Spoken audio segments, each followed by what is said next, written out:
There was a man in Mysore city. He was known to be some kind of a ghost buster or tantric. This guy has trapped ghosts in bottles. So I was just befriending him thinking, I will steal one bottle because I really wanted to see a ghost.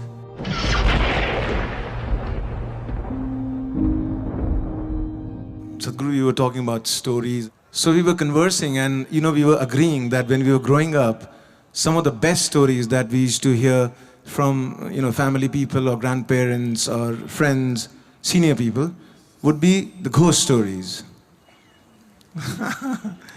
And somehow you small, kids, we love to get scared. Still they want to hear that ghost story. It's one of their favorite things, amongst all stories. Do you have any ghost story from your experiences of traveling in the mountains?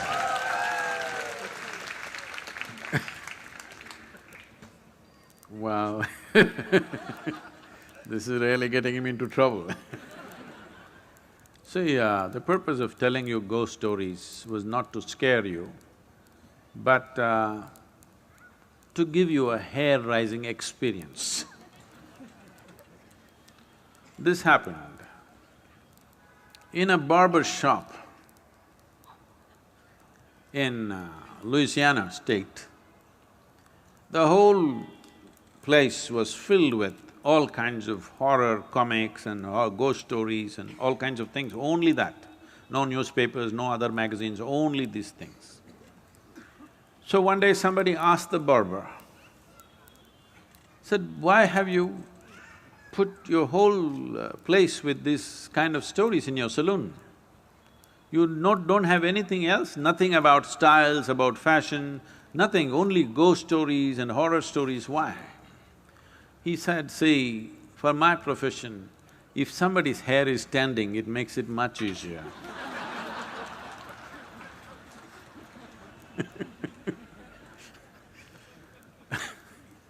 So the idea was to give you a hair-raising experience not to scare you And I must tell you, this fascinated me so much that there was a man in Mysore city who was also working in the Mysore City Corporation as some official, but he was known to be some kind of a ghost buster or tantric or whatever he is.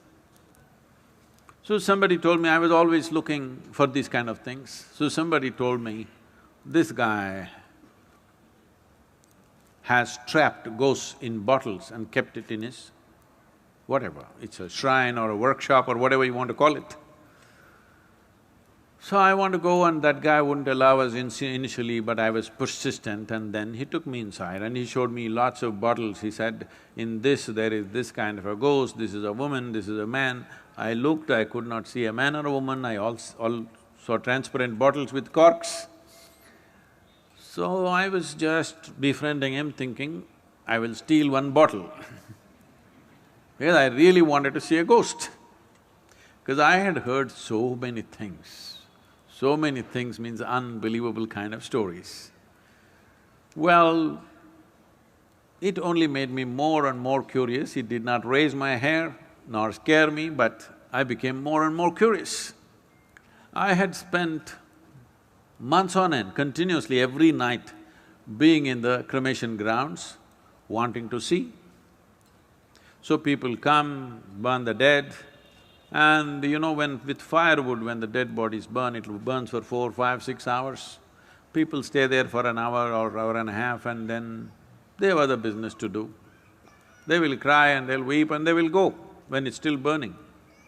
Normally what happens is, when as the fire burns, one thing, because there's always economic aspect to everything, if they've not put enough fire long enough, when this collapses, the outer part, first thing that'll happen is because neck is such a small thing and it gets burnt, and once the spine is burnt, the burning head will roll away, do. So I am the one who picks it up with a stake and puts it back and waits, where is the damn ghost? It doesn't come. Many months on end, I sat there, no ghost came. Somebody said, you put a nail in that tamarind tree, it will come. I would nail the damn tree again and again and again, nothing came. Somebody said, in this house there is a ghost. So I would beg them, please allow me, I want to sleep in that house and see if the ghost comes. Did not happen. So I went to this guy, and when they said specifically it's in the bottle, I wanted to steal a bottle. But he was very protective about his bottles So I didn't see anything coming out, but he showed me one thing. He made an elaborate design with rice flour. In the five corners of this, he kept one egg. He did all kinds of things and poof, he clapped his hand, pop! All the five eggs burst right in front of my eyes.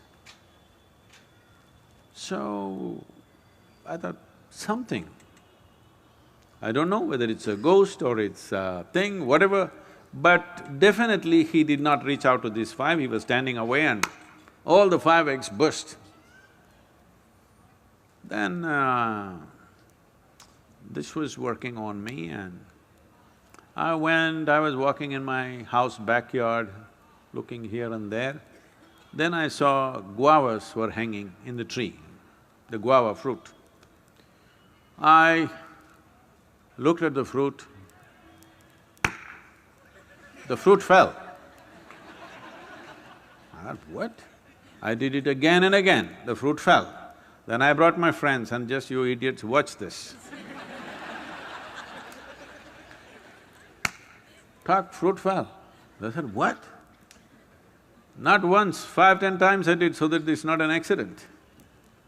But then, in about 3 days' time after I did this, a revulsion, I've never experienced it ever in my life because I've never stepped into those areas. A kind of revulsion went through my entire body that I knew that I had done something very fundamentally wrong. Never again. I said, you want the guavas? Go up and get it. You want anything in your life, go and get it. These kind of things we will never again do. So, I realized something is fundamentally wrong, use your energies like that. So what is a ghost? All of you are ghosts with a body.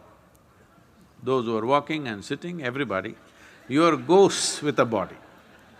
But suddenly somebody lost their body and you think they are something horrible. Why? They're just like you, they just lost the body.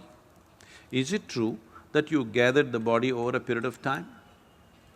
Suppose, let's say you had lost control over how much you eat and you became this big, and then you came to yoga program and whatever, and slowly you shrank into half your size.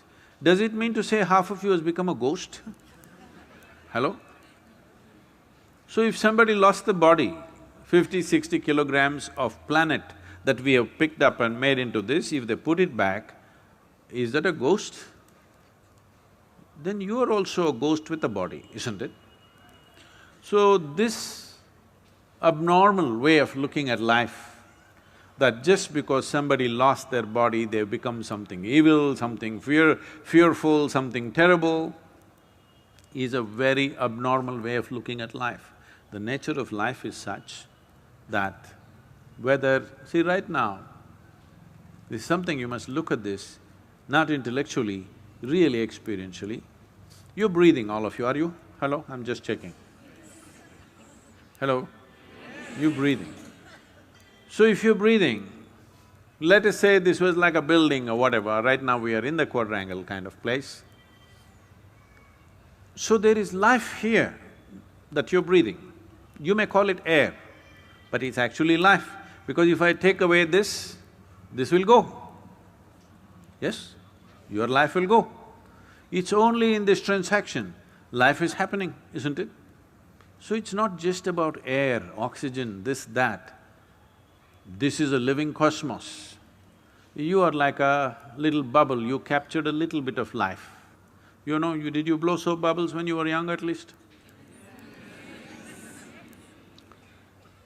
So when you blew your soap bubble, you got this big bubble, I got that big bubble, let us say. We were looking at this, oh, this is my bubble, this is your bubble. Then they went poop. When they go poop, You don't say, this is my air, this is your air, isn't it? This is just like that. This is just a bubble. You captured a certain amount of life and it's functioning in a certain way. When this bubble bursts, there's no such thing as your life and my life. Well, you may not break the entire bubble, you may break the outer surface of the bubble and the inner surface of the bubble may still remain. Just because the outer peel has dropped off, do you call that a ghost? Then you are a ghost with a body.